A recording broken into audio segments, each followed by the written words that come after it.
why do you think so many of us feel the pressure in dating to be nice, have that nice girl mindset? And yeah, why do you think we feel that pressure? I think a lot of it is to do with our conditioning throughout childhood, things that we observe and what we understand and in terms of how the world operates and what it means to be accepted. Essentially, a lot of nice girls out there, and by the way, when we're using the term nice girl, we're not saying this in any way of judging anyone, because like I say, I've been there, I've done that, and it didn't feel good. But, essentially what we're looking for here as a nice girl is that we're looking to be accepted and loved. And so that will show up in ways where, like you just said, if somebody's just decided last minute that they want to see you, we're kind of dropping our own plans and maneuvering our own lives to accommodate someone that's only just thought of us for a second. Do you know what I mean? It can be accepting behavior that actually doesn't feel good and going, okay, well, this seems okay. It's okay. Okay, I'm a bit upset about it, but it's okay. I can tolerate it. Tolerating things that actually we shouldn't be tolerating, not really taking action on behavior or communication that is out of alignment in terms of our values, and accepting situations that actually we don't need to accept, Yeah.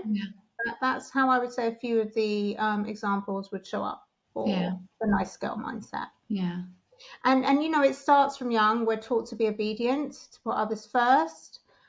Girls tend to get more parental control, more pressure to be nurturing and socially responsible. How many women, let's say in your 30s or 40s, how many times have you been asked, like, oh, when are you getting married? Or when are you having kids? Like, men are not asked these questions. And in relationship, often as if we're growing up with the nice girl syndrome and such, we tend to say yes more than we say no. Yeah. And like, we touched on before, we just don't want to rock the boat.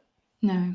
And it's not just about being polite, is it? It's, there's an underlying fear factor there. And society, you're right, it does often teach women to avoid confrontation because of the physical, I guess, and emotional risks. Absolutely. And I think about it, when you have a woman that is assertive and that speaks her voice, she's also labeled something negative, right? Think about it. She's Yeah. a this, or she's a that, or she's a bit, but Yeah.